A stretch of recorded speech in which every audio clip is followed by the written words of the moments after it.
5월 1일 헬프미스톡 아리스토세우스의 기술적 분석. 안녕하세요.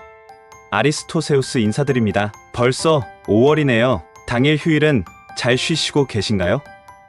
저는 코로나에 걸렸습니다. 코로나가 발생한 이후 처음 걸렸습니다. 물론 백신은 맞은 적이 없습니다. 아마도 전철에서 옮긴 것으로 보는데요. 딱 한 번 마스크를 하지 않았더니 걸려버렸네요. 근데 저가 면역이 강한 사람이라 저가 걸렸다면 무슨 말을 하려는지 아시겠지요?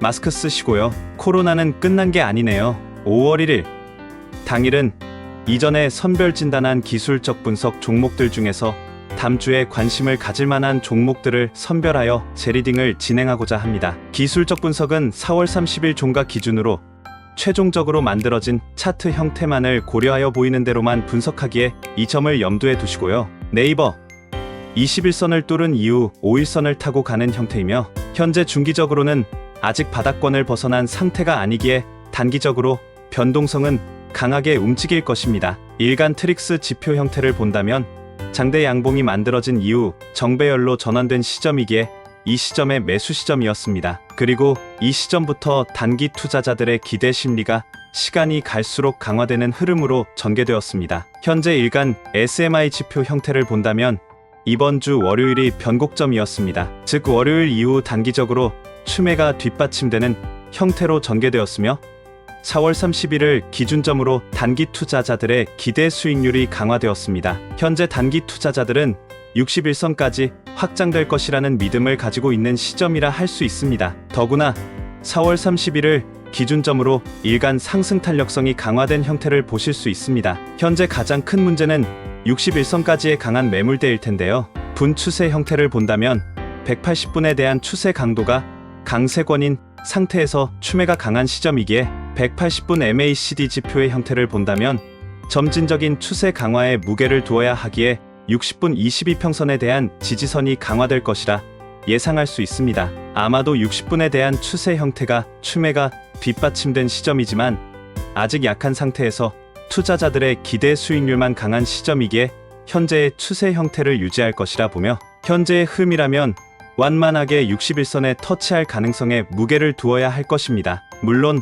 아직 일간 거래량 이동평균 지표가 정배열이 아니라는 점을 본다면 61선에 대한 저항은 강할 것이라 예상할 수 있을 것입니다. 더구나 정배열로 전환된 이후 정배열에 오래 머물지 못하는 형태이기에 아직 중기적으로 바닥권을 벗어난 상태가 아님을 고려한다면 강한 재료가 뒷받침되는 시점이 아닌 이상은 61선에 터치한 이후에도 단기적인 변동성은 강할 것이라 예상을 해야 할 것입니다. 즉 현 시점에서는 180주선까지 확장될 수 있을지 여부는 61선을 터치할 시점의 수급적인 흐름에 달려 있을 것입니다. 네이버에 대한 분석이 어떠신가요?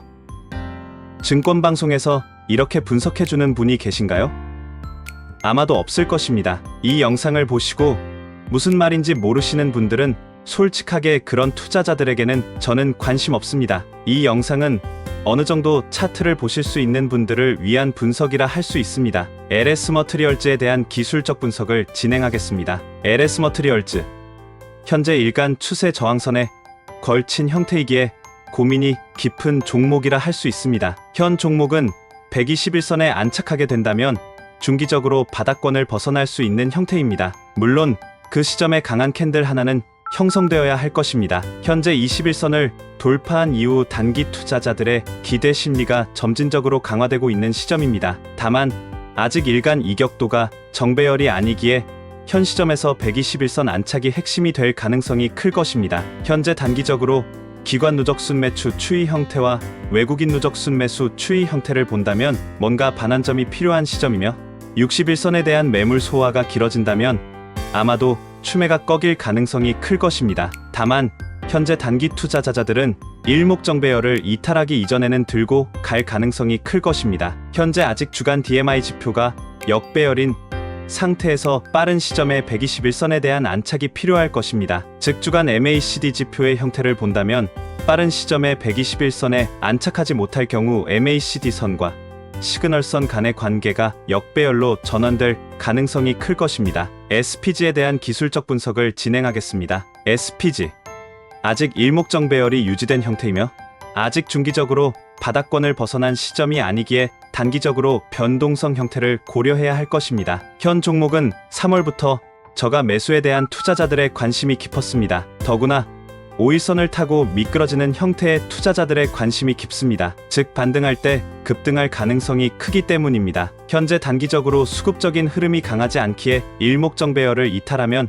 명확한 손절선이 될 가능성이 클 것입니다. 더구나 현재 월요일을 기점으로 60일선에 대한 매물 소화가 길어지자 단기 투자자들의 기대 수익률이 꺾인 상태입니다. 일간 SMI 지표 형태를 본다면 변곡점이 만들어진 이후 완전히 꺾인 형태를 알 수 있기에 일간 전환선을 이탈 시에는 리스크 관리를 해야 할 것입니다. 현재 주간 DMI 지표의 형태가 중립인 형태에서 리스크 관리에 신경을 써야 할 시점이라 보며 60분 62평선을 이탈한 형태이기에 내일 캔들 형태가 매우 중요한 변곡점이 될 것입니다. 일간 전환선을 이탈할 경우 저점 매수 지지선은 180분 62평선이며 중요한 건 21선에서 양캔들이 만들어질 수 있을지 여부와 캔들 형태일 것입니다. 현 시점에서 1차 목표가 3만원을 설정한 상태에서 일간 종가 기준으로 60일선에 안착할 시점에 투자 설계를 이어나가는 전략이 긍정적일 것입니다. 파미셀에 대한 기술적 분석을 이어가겠습니다. 파미셀 심리적 저항선 11,000원이 형성된 상태에서 현재 일목정배열 형태입니다. 일간 OBV 지표 형태를 본다면 최근에 단기적으로 수급이 강화된 시점이기에 심리적 저항선이 핵심이 될 것입니다. 물론 일간 이격도가 역배열인 형태에서 심리적 저항선을 뚫을 시점에 캔들이 중요해질 텐데요. 중요한 건 전날을 기점으로 단기적으로 추매가 뒷받침된 시점이기에 다음 주까지 심리적 저항선 돌파가 핵심이 될 것입니다. 현재 중기적으로 아직 바닥권을 벗어난 상태가 아니기에 주간 DMI 지표의 형태가 역배열로 교차될 가능성도 배제할 수 없습니다. 즉 심리적 저항선 11,000원에 안착하기 이전에는 보수적으로 보는 전략이 긍정적일 것입니다. 손절선 일간 전환선을 설정한 상태에서 1차 최대 목표가 12,000원에서 12,360원을 설정할 수 있을 것입니다. 현재 단기적으로 기관 누적 순매수 추이와 외국인 누적 순매수 추이를 본다면 심리적 저항선 돌파 시에 단타 성향이 강해질 것이라 예상을 해야 할 것입니다. 5월 1일 이전 기술적 분석 종목들 중에서 4종목에 대한 재리딩을 진행하였습니다.